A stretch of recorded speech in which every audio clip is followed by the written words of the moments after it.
తెలంగాణ రాష్ట్ర ప్రభుత్వం ప్రజా సంక్షేమం అభివృద్ధి కోసం కృషి చేస్తుందని సంగారెడ్డి జిల్లా అందోల్ నియోజకవర్గం నుండి గెలుపొందిన రాష్ట్ర మంత్రివర్గంలో మంత్రి పదవి పొందిన తెలంగాణ రాష్ట్ర వైద్య ఆరోగ్య శాఖ మంత్రి, సైన్స్ అండ్ టెక్నాలజీ శాఖ మంత్రి దామోదర్ రాజనరసింహ ఆదివారం నియోజకవర్గ కేంద్రమైన జోగిపేటలో వ్యాపారస్తులకు ప్రజలకు ధన్యవాదాలు తెలుపుతూ సుమారు 500 దుకాణాల్లో పర్యటించి వ్యాపారస్తులకు కృతజ్ఞతలు తెలిపారు. మంత్రి రోడ్డుపై పర్యటిస్తూ వెళ్తుండగా గ్రామాలకు చెందిన పురుషులు, మహిళలు వారి సమస్యలను పరిష్కరించాలని కోరారు. ప్రజా సమస్యలు పరిష్కరిస్తామని హామీ ఇచ్చారు. స్థానిక బసవేశ్వర చౌరస్తా వీరశైవ లింగాయత్ సమాజ సభ్యులు శాల్వాలతో సన్మానించారు. శ్రీ మహాత్మా బసవేశ్వర విగ్రహానికి పూజా కార్యక్రమాలను రాష్ట్ర వైద్య ఆరోగ్య శాఖ మంత్రి దామోదర్ రాజనరసింహ నిర్వహించారు.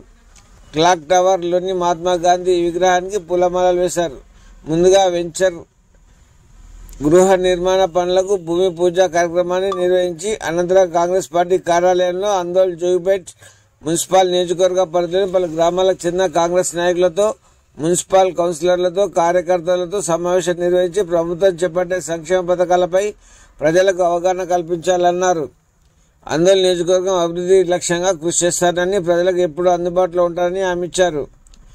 పలు కార్యక్రమాల్లో అందోల్ జోగిపేట్ మున్సిపల్ కౌన్సిలర్లు ఆకుల సత్యనారాయణ, సురేందర్ గౌడ్, డాకూర్ శివకుమార్, రంగా సురేష్, దుర్గేష్, చందర్, నాని, రాష్ట్ర తెలంగాణ వీరశైవ లింగ సమాజ సభ్యులు పట్లోల సంగమేశ్వర్, స్థానిక వీరశైవ లింగ సమాజ సభ్యులు పట్లోల రవి, సులగంటి సత్యవ్రత్ కన్నా, అనిల్, జమాని శ్రీనివాస్, టేక్మాల్ మండల కాంగ్రెస్ నాయకులు నిమ్మ రాజమౌళి తదితరులు పాల్గొన్నారు.